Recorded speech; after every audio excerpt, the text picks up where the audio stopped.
a first-class ticket to seat number, 1A, and a world of success meant nothing when the pilot looked directly at Dr. Alani Vance and said the 4 words that would ignite a corporate firestorm. There's no room. She wasn't just a passenger. She was a titan of industry, a woman who had built an empire from sheer brilliance and will. But in that moment on the jet bridge of Ascend Air Flight 2128, she was just a black woman being told she didn't belong. They thought she would argue, perhaps complain to customer service. They were wrong. She didn't want an apology. She wanted the whole company. This isn't just a story about discrimination. It's about what happens when the powerless become the powerful in the blink of an eye, and how one quiet, calculated phone call delivered the most epic karma in aviation history. The air in the Ascend Air Sky Lounge at JFK's Terminal 4 was a carefully curated symphony of calm. It smelled of expensive leather, freshly brewed espresso, and the faint, citrusy notes of a bespoke room fragrance designed to soothe the frayed nerves of the world's elite travelers. Dr. Alani Vance sat in a plush armchair by the floor-to-ceiling windows, watching the ballet of ground crews and taxiing aircraft on the tarmac below. The setting sun cast a golden, melancholic glow over the scene, a perfect backdrop for the quiet triumph she was savoring. Her Patek Philippe Calatrava, a simple and elegant timepiece, ticked away the minutes with quiet authority. It had been a gift to herself after her company Vance Innovations had successfully synthesized a new class of carbon nanofiber composite material. The deal she had just closed in Zurich, however, dwarfed that achievement. For the past 72 hours, she had been in marathon negotiations with a consortium of European aerospace manufacturers, securing a 10-year, 9-figure contract that would make her material the new standard in satellite and deep space probe construction. It was a victory not just for her company, but for a lifetime of being underestimated. Alani was the living embodiment of the American dream, albeit a version Hollywood rarely depicted. Born to a high school science teacher and a postal worker in Houston, her mind had always operated on a different frequency. While other kids played with dolls, she was taking apart old radios, fascinated by the intricate logic of their circuits. A full scholarship to MIT, a doctorate in materials science from Stanford, and 2 postdoctoral fellowships later, she had launched Vance Innovations from her garage with a patent and a prayer. 15 years later, it was a global powerhouse with a valuation that made Wall Street analysts weep with envy. Yet she wore her success with the quiet grace of a librarian, not the ostentatious swagger of a tech billionaire. Her attire was a study in understated power, a tailored Loro Piana cashmere blazer, silk blouse, comfortable yet chic trousers, and Todd's loafers. Her only jewelry, aside from the watch, was a simple pair of diamond studs. Her Hermes Birkin bag resting by her feet held not just her essentials, but the signed contracts that had just reshaped an entire industry. She was tired. The bone-deep weariness that comes after a monumental effort when the adrenaline finally recedes and leaves a hollow echo in its place. The flight from Zurich to New York had been restful, and this final leg to her home in San Francisco was supposed to be the last hurdle before she could collapse in her own bed, feel the California sun on her face, and forget the world of boardrooms and intellectual property law for a few precious days. Her phone buzzed. It was her executive assistant, Samuel Hayes, a prodigy of efficiency she had headhunted from a top consulting firm. Dr. Vance, all secure on the home front. Your car will be waiting at SFO. The board is ecstatic. The press release is scheduled for market open tomorrow. Anything you need. She typed back a simple reply. Thank you, Samuel. All is well. See you Monday. She took a final sip of her sparkling water, the tiny bubbles a welcome effervescence on her tongue. The pre-boarding announcement for Flight 298 to San Francisco crackled softly through the lounge's speakers, calling for first-class passengers. Alani gathered her belongings, the heavy leather of the Birkin, a familiar and reassuring weight in her hand. She gave a polite nod to the lounge attendant and walked towards the gate, her mind already drifting towards the comfort of seat 1A, a glass of champagne, and a few hours of blissful, disconnected peace. The gate area was a controlled chaos of families, business travelers, and students. The priority lane was short, and Alani presented her boarding pass to the agent, a cheerful woman named Maria, who scanned it with a smile. "Welcome, Dr. Vance. Have a wonderful flight," Maria said, her tone genuine. "Thank you," Alani replied, her own smile small but sincere. She walked down the jet bridge, the antiseptic smell of recycled air and the low hum of the auxiliary power unit filling the enclosed space. As she stepped onto the aircraft, a Bombardier CRJ-900, operated by a regional carrier under the Ascend Air banner, she was met by a flight attendant, standing rigidly at the entrance to the galley. The woman whose name tag read Brenda offered a tight professional smile that didn't reach her eyes. "Welcome aboard," Brenda said, her voice flat. "Good evening," Alani replied, moving to her left towards the small first-class cabin. There were only 12 seats arranged in a 1-2 configuration. Her seat 1A was the coveted single seat in the front row. She saw a man's blazer, already draped over seat 1C, but 1A was empty. As she moved to place her Birkin in the overhead bin, Brenda's voice cut through the air sharper this time. "Mom, can I help you?" Alani turned. "No, thank you. I'm just getting settled in 1A. Brenda's eyes darted nervously towards the cockpit door for a fraction of a second. "There may be an issue with that seat assignment. If you could just wait here for a moment." A prickle of unease, a feeling so familiar, it was like a second skin, ran down Alani's spine. She had felt it 1,000 times before in boardrooms where she was the only woman at scientific conferences, where she was the only person of color in high-end stores, where salespeople trailed her with suspicion. It was the silent, wearying friction of navigating a world not built for you. She remained calm, her expression unreadable. An issue the gate agent confirmed it just moments ago. Before Brenda could formulate a reply, the cockpit door swung open and the captain emerged. He was tall, with silvering hair, a crisp uniform, and an air of unassailable authority. His name tag read Marcus Thorne. He looked past Alani as if she were a piece of furniture, addressing Brenda directly. "Is there a problem here?" His voice boomed unnecessarily loud in the confined space. "This passenger is trying to take seat." Brenda stammered, gesturing vaguely in Alani's direction. Captain Thorne finally turned his gaze to Alani. He scanned her from head to toe, a slow, appraising look that was both dismissive and insulting. His eyes, the color of faded denim, held no warmth, only a flat, bureaucratic certainty. He didn't see a PhD from Stanford or the CEO of a multi-billion-dollar corporation. His gaze lingered for a moment on her comfortable loafers and simple trousers before he spoke. "I'm sorry, Mom," he said, the apology a hollow formality. "But there's no room for you in this cabin." The words hung in the air, cold and sharp as shards of ice.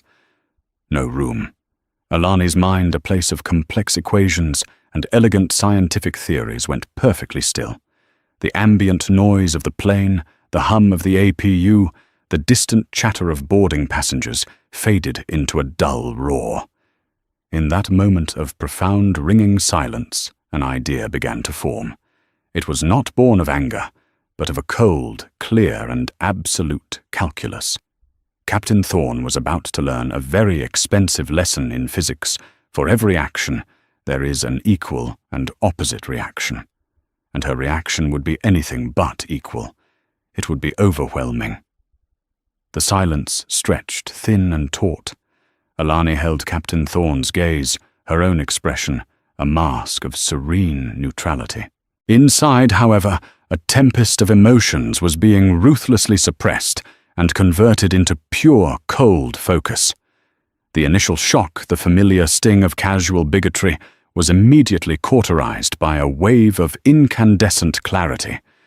This was not a moment for anger. Anger was a messy, inefficient emotion. This was a moment for precision. "I believe there's a misunderstanding, Captain," she said, her voice, even and calm, betraying none of the internal storm. "My boarding pass is for seat 1A. It was issued by your airline." Captain Thorne crossed his arms, a classic posture of defensiveness and authority. He seemed to relish the confrontation, the chance to exert his dominance on his metallic domain. "Boarding passes can be wrong," he stated, his tone dripping with condescension, as if explaining a complex concept to a child. "We had a last-minute equipment swap. This aircraft has very specific weight and balance requirements for takeoff. The forward cabin is at its maximum allowable limit. For safety reasons, we've had to reseat some passengers. You'll have to take a seat in the main cabin." It was a masterful piece of corporate doublespeak, plausible on the surface, but utterly transparent to anyone with a modicum of intelligence.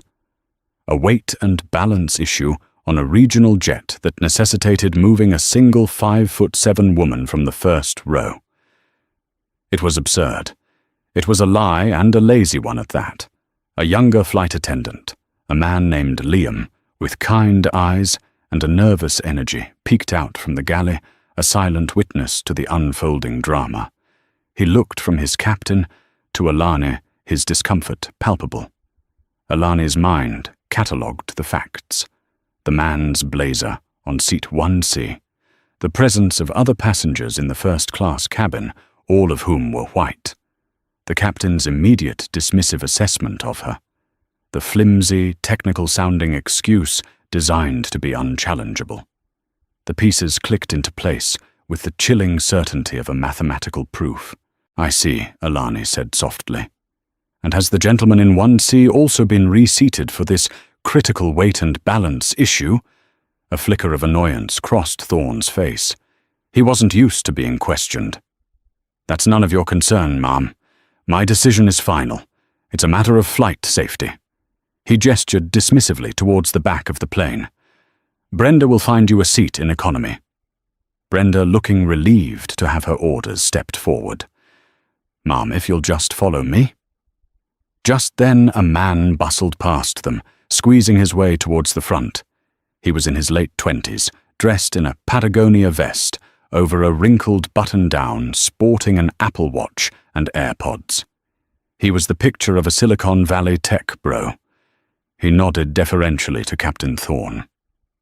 "Sorry, Captain.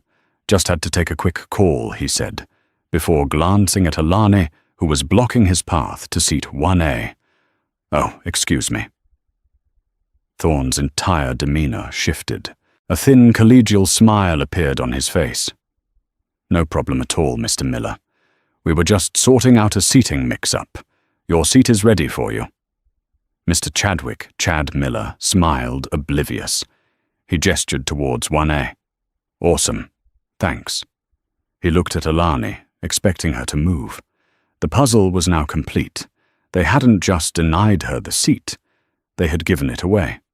They had looked at her, a black woman in simple, elegant clothes, and looked at him, a young white man in casual tech wear, and made a judgment. They had decided who belonged. Alani didn't move. She turned her head slowly back to Captain Thorne.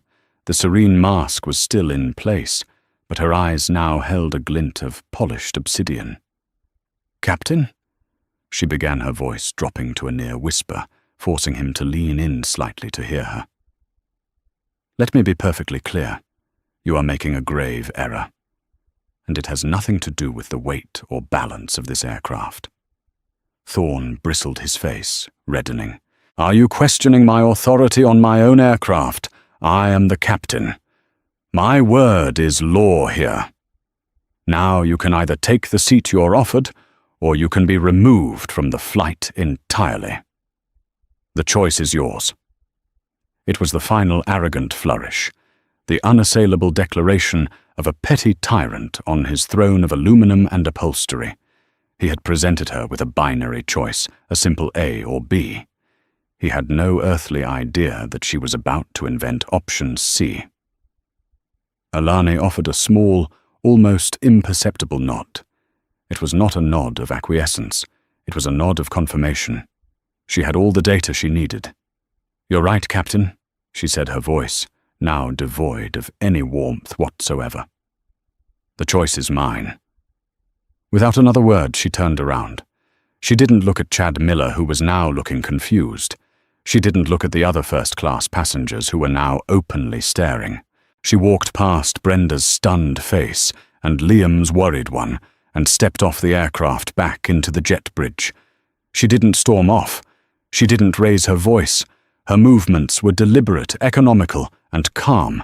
The fury that should have been boiling over was instead being channeled, compressed into a single diamond-hard point of purpose. Captain Thorne watched her go, a smug, triumphant smirk playing on his lips. He turned to Brenda. "See, that's how you handle them. Firm but professional." He thought he had won. He thought he had put a difficult woman in her place and maintained the order of his little kingdom. He had no idea that he hadn't just lost a passenger. He had just become an employee of the woman he had so casually dismissed.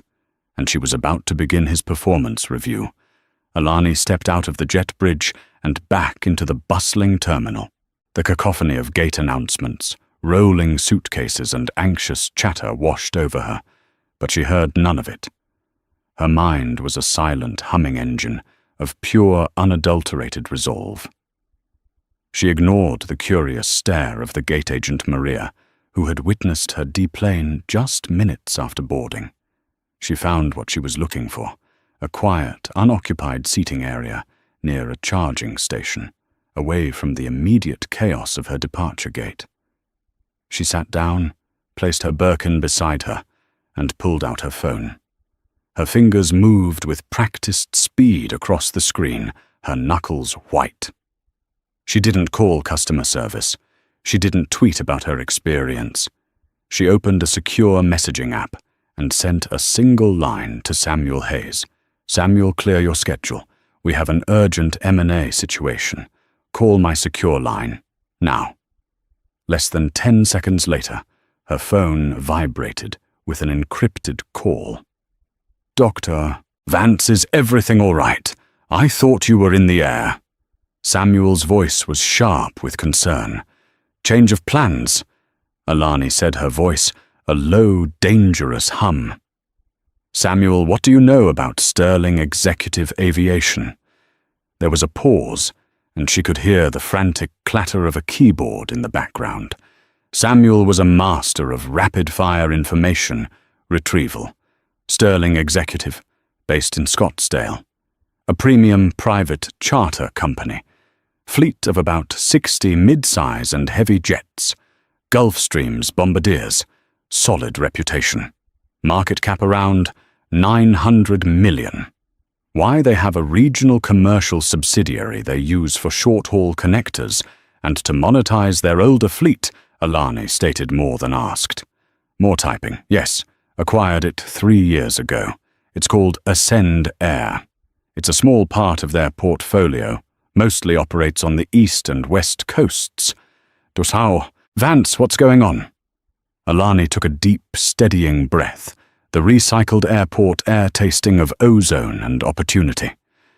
"Samuel, I'm at JFK. I was just denied my confirmed first-class seat on an Ascend Air flight by the pilot." On what grounds?" Samuel's voice was laced with outrage. "The grounds are irrelevant," she cut in her tone, leaving no room for argument. "The result is all that matters. I want you to buy Sterling Executive Aviation." The silence on the other end of the line was absolute. For a full 5 seconds, the only sound was the distant call for a flight to Dallas.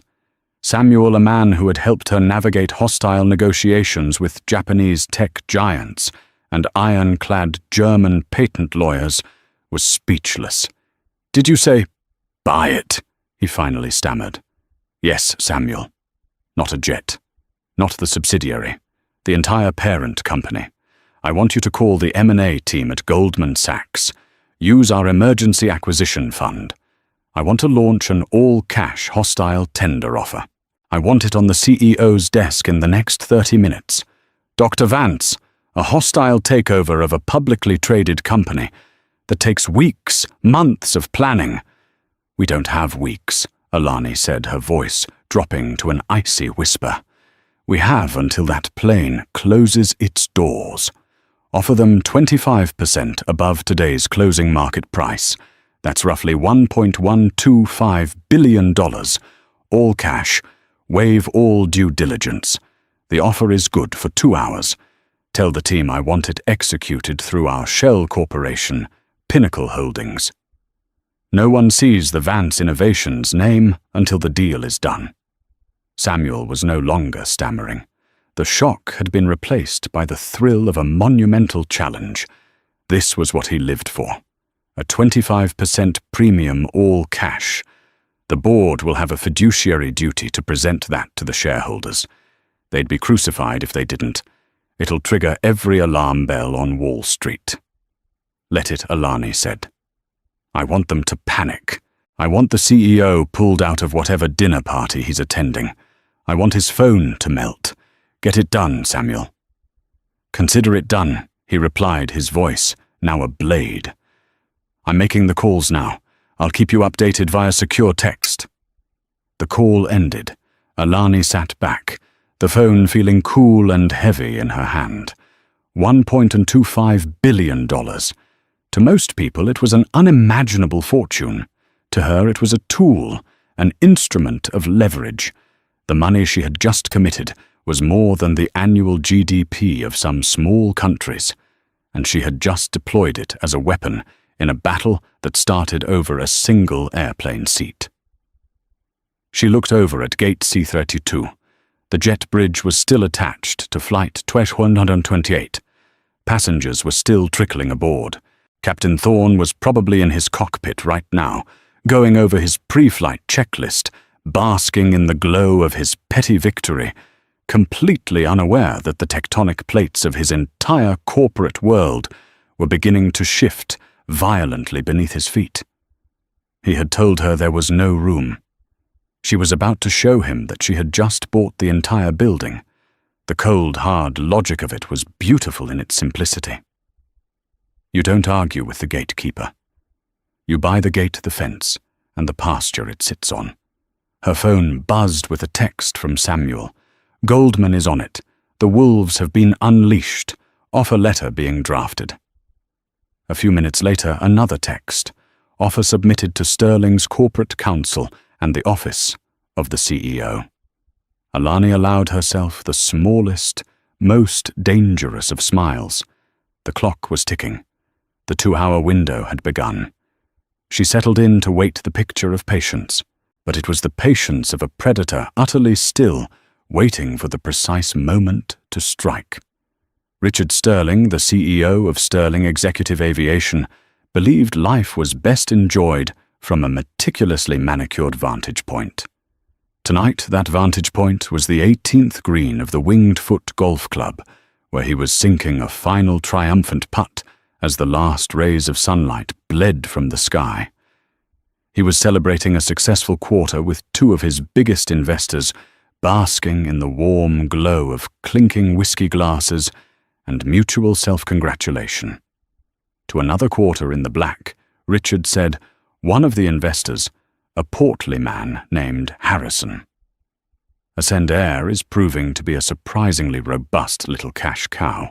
Richard chuckled, taking a long, slow sip of his Macallan 25. It's all about asset monetization, Harrison. Those CRJ 900s would just be depreciating in a hangar. This way they're working for us. Besides, it's a great feeder for our primary charter business. Give the upper middle class a little taste of the good life, and soon they'll be wanting the whole meal. His phone, which was supposed to be on silent and handled by an assistant, began to vibrate violently on the table beside him. It was his personal line, the one reserved for his board chairman and his family. He frowned, annoyed at the intrusion. "Excuse me for a moment," he said, picking up the device. The caller ID was his chief legal counsel, Arthur Vance. Not related to Alani, but a strange coincidence the universe was about to make bitterly ironic. "Arthur, this had better be a fire, a flood, or the apocalypse." Richard said, his tone light, but with an undercurrent of steel. Arthur's voice on the other end was strained, bordering on panicked. "It's all three, Richard. We've just received an unsolicited, all-cash hostile tender offer for the entire company."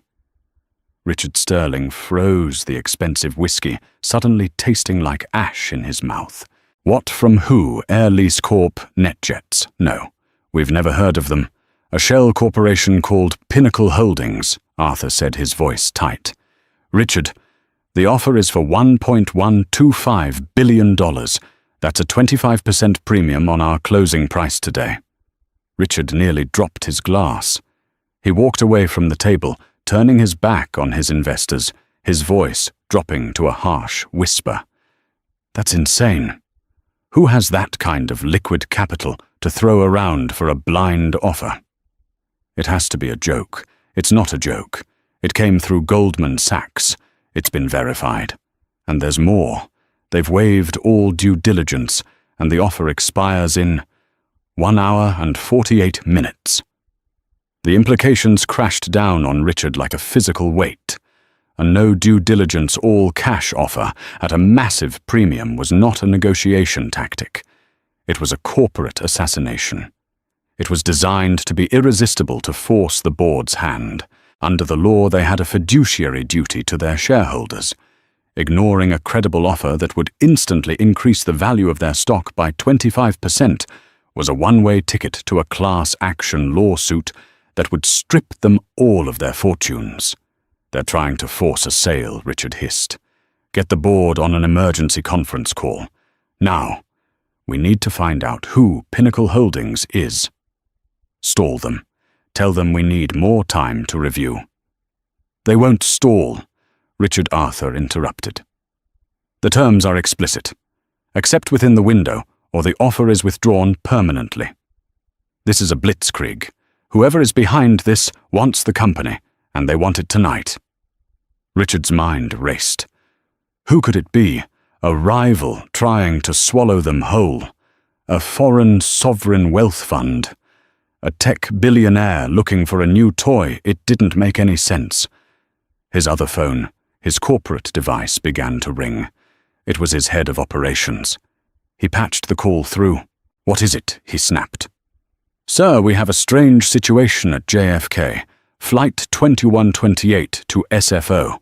One of the pilots, a Captain Thorne, invoked his authority to remove a passenger from her confirmed first-class seat just before departure." Richard felt a surge of pure rage. He was in the middle of a corporate crisis that could cost him his company, and he was being bothered with a customer service complaint. And he barked. "Why is this coming to me? Let security handle it." "Well, sir, that's the thing. The passenger didn't make a scene. She just deplaned calmly.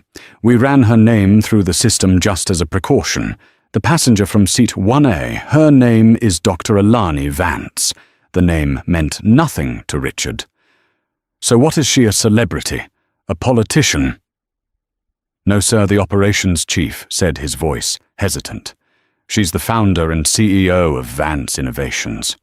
Richard Sterling's blood ran cold. Vance Innovations, the materials, science behemoth, a company whose R&D budget was larger than his own company's entire market valuation, a company famous for its ruthless efficiency and its enigmatic press-shy founder. The pieces, disjointed and chaotic just moments before, slammed into place with the force of a physical blow. The timing, the sheer financial power, the utter audacity. Pinnacle Holdings was her. Oh my God. Richard whispered, sinking into a nearby chair. The golf course, the setting sun, the whiskey, it all faded away. He was no longer a CEO celebrating a victory. He was a man staring into an abyss that had just opened up beneath his feet. A pilot. One of his pilots, a man making maybe $200,000 a year, had picked a fight with a woman who could buy and sell countries for pocket change, and she had decided on a whim to buy his. "Get me Captain Thorne's file," Richard ordered, his voice trembling with a mixture of fear and fury. "And stop that flight. Do not let Flight 2128 leave the gate. Tell them it's an operational hold from the executive office. Ground that plane." Now he hung up the phone, his hands shaking. Harrison and the other investor were looking at him with concern. "Richard, is everything all right?" Richard Sterling looked up, his face pale as a ghost. "Gentlemen," he said, his voice a hollow rasp, "I believe we have a new majority shareholder. Onboard Ascend Air Flight."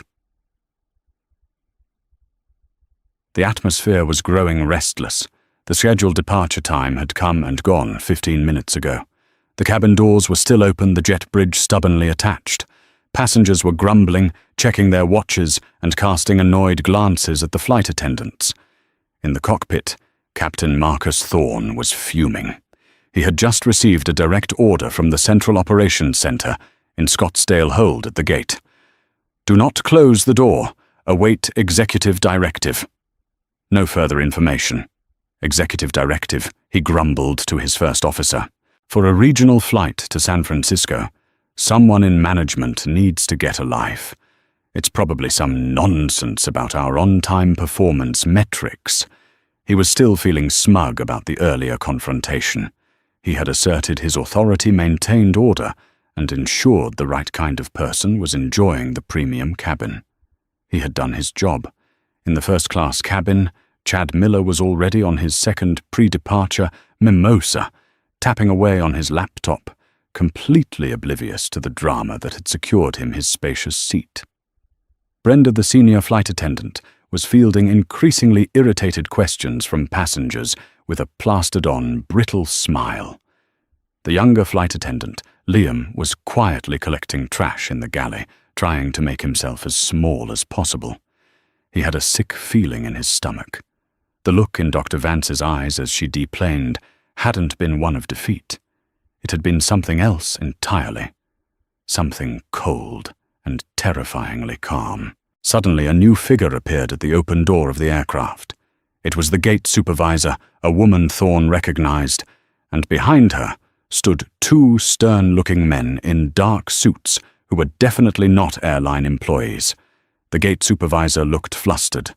She held up a tablet, speaking directly to Brenda, but loud enough for the whole cabin to hear.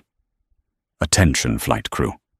By executive order of the new ownership of Sterling Executive Aviation, all flight operations for this aircraft are hereby suspended." New ownership, the phrase ricocheted around the cabin, causing a murmur of confusion. Captain Thorne heard this through the open cockpit door and unbuckled his seatbelt with a snort of disbelief. "New ownership? What in God's name are you talking about? We haven't been sold." He strode out of the cockpit and into the galley, his face a mask of indignation. "I am Captain Thorne, and I am in command of this aircraft. Who are you people, and what is the meaning of this?" One of the men in suits, a tall man with a severe haircut, stepped forward. He didn't look at Thorne with deference. He looked at him like an obstruction. "Captain Thorne," the man said, his voice flat and devoid of emotion. "My name is Julian Croft. I'm with the legal team representing Pinnacle Holdings, the new owners of this company. We are here to facilitate a personnel change." Before Thorne could process the words, "personnel change," a fourth figure appeared in the doorway, silhouetted against the bright lights of the terminal.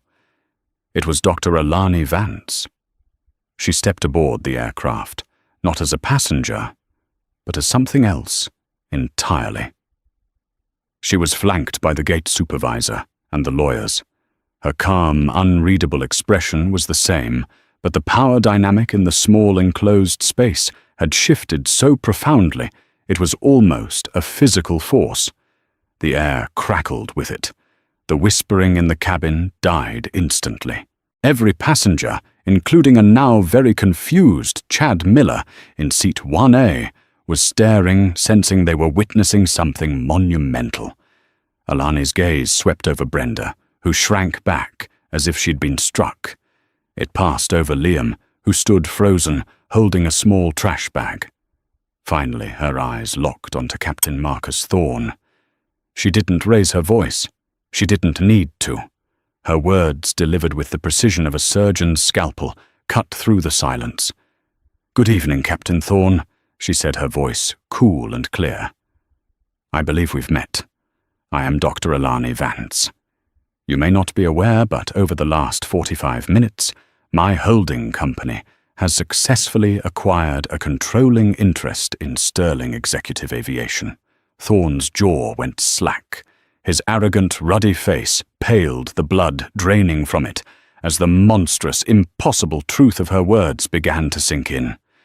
This couldn't be happening. It was a dream, a nightmare. Alani continued, her gaze unwavering.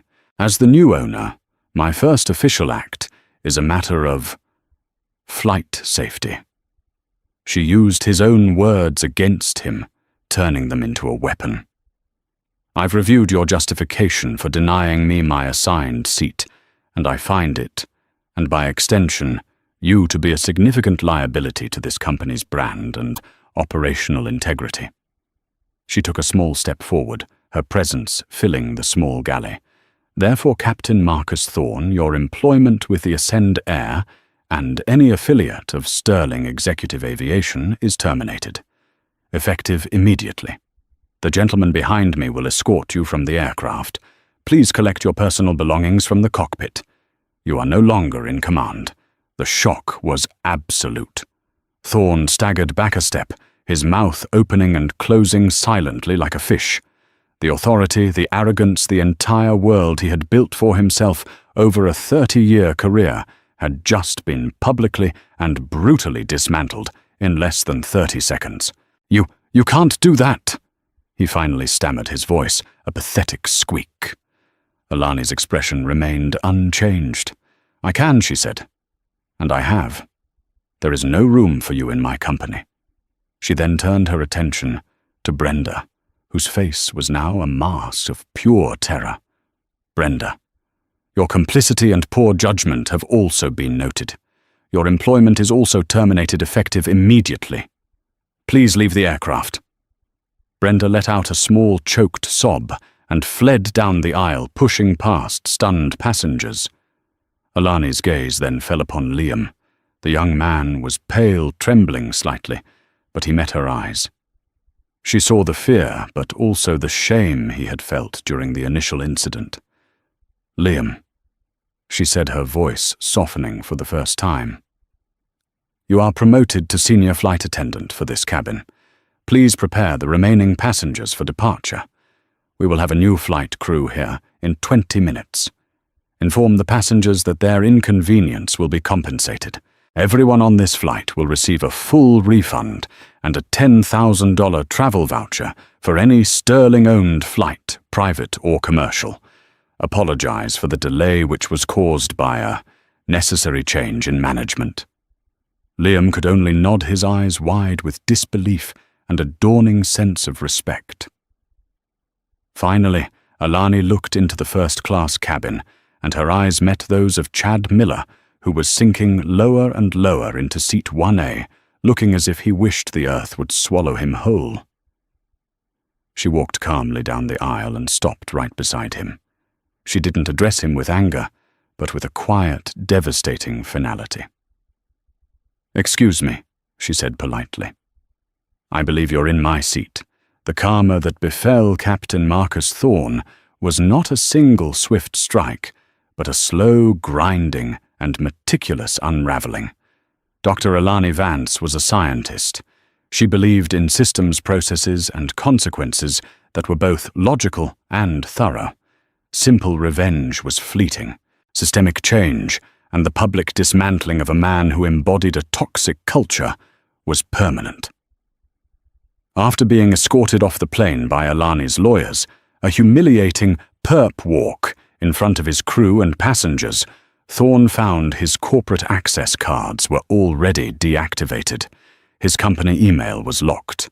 By the time he reached the employee parking lot, a curt, legally vetted termination letter was waiting in his personal inbox.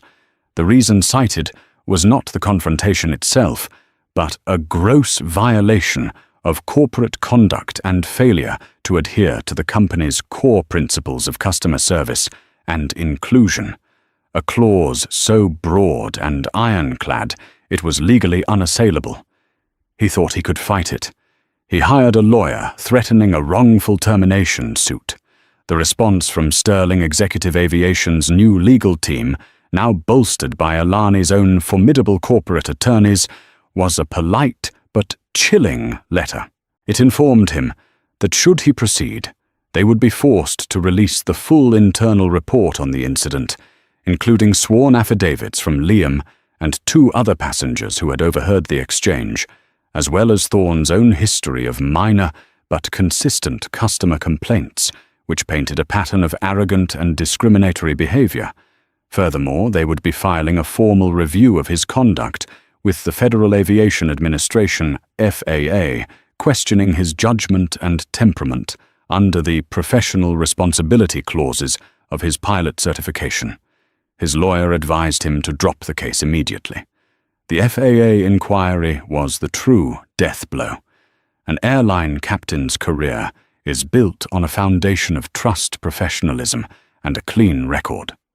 Even a hint of a formal inquiry for non-technical reasons could be a black mark that would make him untouchable. The story inevitably leaked. A business journalist on the flight tweeted a sanitized version, which was then picked up by major news outlets.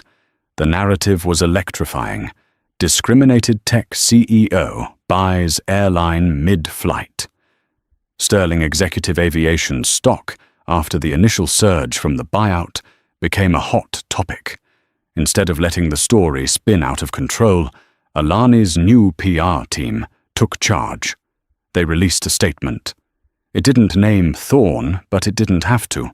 It spoke of a zero-tolerance policy for discrimination at any level, and announced the immediate launch of a company-wide top-to-bottom audit of all DEI diversity, equity, and inclusion policies to be overseen by a newly hired, nationally renowned expert. It announced a multi-million-dollar fund to create scholarships and training programs for pilots and flight crew from underrepresented communities. Alani Vance didn't just fire a pilot. She used the incident as a catalyst to forcibly remake the company in a more equitable image. Marcus Thorne became a pariah. His name, now linked to the most spectacular act of corporate karma in recent memory, was blacklisted. Other major airlines wouldn't touch him. Even smaller charter companies shied away. Who would want to hire the pilot who cost his CEO, his entire company? He was an insurance risk, a PR nightmare. The smug authority he had wielded on the jet bridge was gone, replaced by the desperate, humbling reality of being unemployable in the only profession he had ever known. His 30-year career had evaporated in 30 minutes of unchecked prejudice. He ended up losing his house and moving in with his sister, a bitter cautionary tale whispered among pilots in airport break rooms. Brenda, the complicit flight attendant, faced a similar, if less spectacular fate. Fired for cause, she struggled to find work with another major carrier. The aviation world is small, and her role in the infamous Flight 128 incident followed her. She ended up working for a budget airline on red-eye routes, a stark fall from the prestige of first class. The positive consequences were just as profound. Liam, the young flight attendant who showed basic human decency, was fast-tracked through the company's leadership program on Alani's personal recommendation. He became a symbol of the new Sterling aviation culture, empathetic, aware, and professional. Within a year, he was a lead trainer for in-flight services, using the story of Flight 2128, with all names except Alani's redacted, as a core part of the curriculum on unconscious bias and de-escalation. As for Chad Miller, the tech bro who had unwittingly taken Alani's seat, the experience was deeply mortifying and transformative. He posted a lengthy public apology on social media, acknowledging his own obliviousness and privilege. He admitted that when the pilot had offered him the seat, he hadn't questioned it for a second, assuming it was just his lucky day. He became an unlikely but vocal advocate for DEI initiatives in the tech world, using his own embarrassing story as a lesson for others. He and Alani never spoke again, but he did make a substantial anonymous donation to her new scholarship fund. The aircraft itself, the Bombardier CRJ-900, was retired from the Ascend Air Fleet. Alani had it flown to a hangar in Arizona. It was a symbolic gesture. The vessel of her humiliation was now a grounded monument to a bygone era of the company's culture. The old way of doing business was officially in the museum. Alani Vance had not set out to ruin a man's life. She had set out to correct an error in a system. For her, Marcus Thorne was not a person, so much as a variable in an equation that was unbalanced. Her actions, swift, massive, and decisive, were simply the force required to solve for X. The hard karma that hit him wasn't personal. It was the logical, inescapable consequence of his own actions, magnified by the extraordinary power of the person he had chosen to wrong. 6 months later, the air inside the cabin was different. The scent was not the generic citrusy fragrance of a commercial lounge, but the rich bespoke aroma of aged leather, polished mahogany, and something subtly floral that Alani had chosen herself. She was at 45,000 feet, slicing through a sapphire blue sky over the Rocky Mountains. She wasn't on a commercial jet. She was on her personal aircraft, a brand new Gulfstream G700, the flagship of the Sterling executive fleet, which she had naturally requisitioned as her own. The tail was marked with a simple, elegant logo, a stylized V for Vance. The interior was a reflection of her own mind, clean, efficient, and luxurious without being gaudy. A communications suite with real-time, high-speed satellite internet kept her connected to her global empire.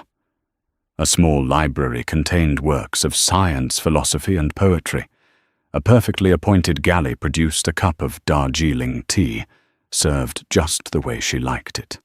Her executive assistant, Samuel Hayes, sat across from her reviewing quarterly reports on a tablet. He looked up and smiled. The new DEI audit results for Sterling are in. Employee satisfaction is up 30%. Applications from minority candidates have tripled, and first-quarter profits under your leadership are the highest in the company's history. Alani nodded, taking a sip of her tea. Good.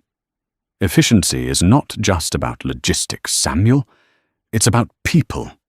A system that alienates talent is, by definition, inefficient. A figure in a crisp, dark uniform entered the cabin from the forward galley. It was Liam. He was no longer a nervous junior flight attendant, but the head of Alani's personal flight crew, a position she had created for him. He radiated a quiet confidence. "Dr. Vance," he said warmly, "we're beginning our initial descent into Denver. We should be on the ground in about 25 minutes. The car is confirmed and waiting." "Thank you, Liam," she said, returning his smile. "Excellent work, as always."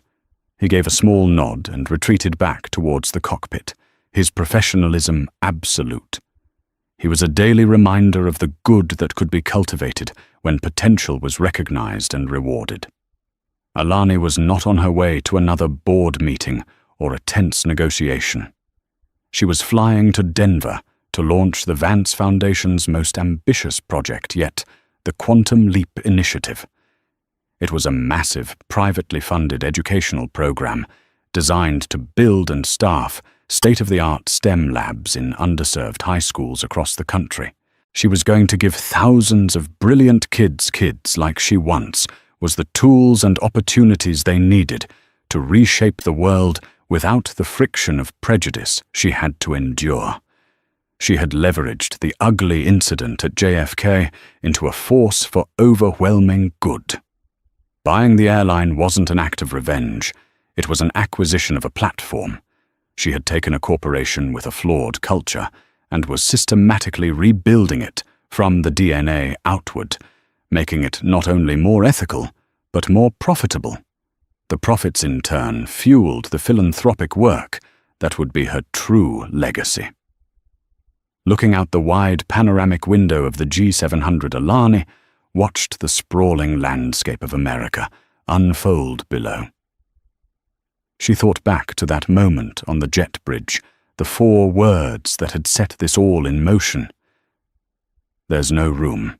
Captain Thorne had been looking at a single seat in a small cabin on a regional jet. He saw only limitations.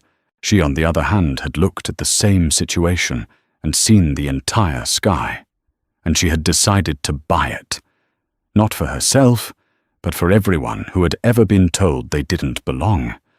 From this altitude, from this vantage point of power, she had not just earned, but seized there was room for everyone.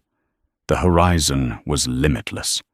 2 years had passed since the day Richard Sterling lost his company on the 18th green. His world had not moved on. It had simply shrunk. The sprawling Greenwich estate was now a tasteful but modest house in Scarsdale. The CEO title had been replaced by the vague dignity of private equity consultant, a label for a man whose network had quietly written him off. In the ruthless world of high finance, he was a cautionary tale, a king deposed in a brutally swift corporate coup. His days were spent in his home office, surrounded by the ghosts of his former glory. On his desk sat a thick, unmarked binder. His obsession. Inside was every piece of data he had managed to secure in the chaotic hours after the acquisition, a 5-year history of the company he once led. For the first year, he had scoured its pages for a flaw in the takeover, a legal loophole to prove he had been cheated by a ruthless corporate raider. He found nothing. The acquisition had been a masterpiece of financial warfare, brutally fast, but legally perfect. Defeated, his focus shifted to the catalyst captain, Marcus Thorne. Richard had clung to the idea that Thorne was a single bad apple, an anomaly, whose inexplicable prejudice had cost him everything. But the data in the binder told a different, more damning story. Late one evening, he found the raw HR file. He had expected a clean record, but what he discovered was a hidden pattern, a mosaic of toxicity assembled over years. A note from a female ground crew supervisor in Chicago, Thorne, had refused her instructions, telling her to leave the man's work to the men.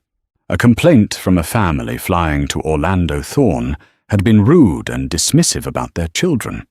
There were notes on his condescension toward non-English-speaking passengers and his berating of junior flight attendants. Each incident had been treated as a minor, isolated event. Each was resolved by a different mid-level manager with a travel voucher, a quiet corporate apology, and a note in a file that was never escalated. No one had ever connected the dots. As Richard stared at the screen, a terrible epiphany washed over him. He hadn't been the victim of a lone wolf. He was the architect of the ecosystem that had created him. He had preached, empowering his senior staff, rewarding pilots like Thorne for their command authority, while dismissing HR as a cost center. The company culture, a culture that saw small injustices as insignificant, that protected arrogant men because they were technically proficient, had flowed directly from his leadership. He had built a ship with a rotten hull. Alani Vance hadn't destroyed his company. She had simply exposed its fatal flaw and watched it sink. The bitterness he had harbored for 2 years finally dissolved, replaced by a profound, hollow shame. He saw her actions not as a personal attack, but as an impersonal logical conclusion. She was a scientist who had identified a systemic failure and taken the most efficient path to correct it. That path just happened to run directly through his life's work. A strange peace settled over him. His obsession was gone, replaced by a singular, clear thought. He opened a fresh document on his laptop. The cursor blinked on the blank page as he began to write. It was not an excuse, but a confession, a brutal, unflinching autopsy of his own failure, detailing every warning sign he had missed. He titled the manuscript, "The Billion-Dollar Blind Spot: How a Single Airplane Seat Exposed the Failure of My Leadership." Weeks later, a news alert flashed on his screen. The Vance Foundation had just opened its 50th Quantum Leap STEM lab in a school in the South Bronx. The article had a photo of Alani Vance, surrounded by smiling teenagers, their faces bright with a future he had never bothered to consider. Richard Sterling, the deposed CEO, felt not a flicker of resentment. For the first time, he felt a grudging, astonished respect. The karma of Flight 2128 hadn't just been for Marcus Thorne. It had been for him too, and in its own devastating way, it had finally shown him the truth. That single moment of defiance on a JFK jet bridge became a legend, not just of epic karmic justice, but of a new kind of power. Dr. Alani Vance didn't just get an apology. She rewrote the entire system. She proved that the most effective response to being told no is to buy the company and change the rules for everyone. This story is a powerful reminder that sometimes the greatest obstacles are simply opportunities in disguise, waiting for someone with the vision and the courage to turn a moment of humiliation into a legacy of empowerment. It's a testament to the idea that true power isn't just about wealth. It's about using that wealth to create the world you want to live in. If this story of karmic justice and ultimate empowerment resonated with you, please give this video a thumbs up, share it with someone who needs to hear it, and make sure you subscribe to our channel for more incredible true stories. And we want to hear from you. What do you think was the most satisfying moment of Dr. Vance's story? Let us know in the comments below. Thank you for listening.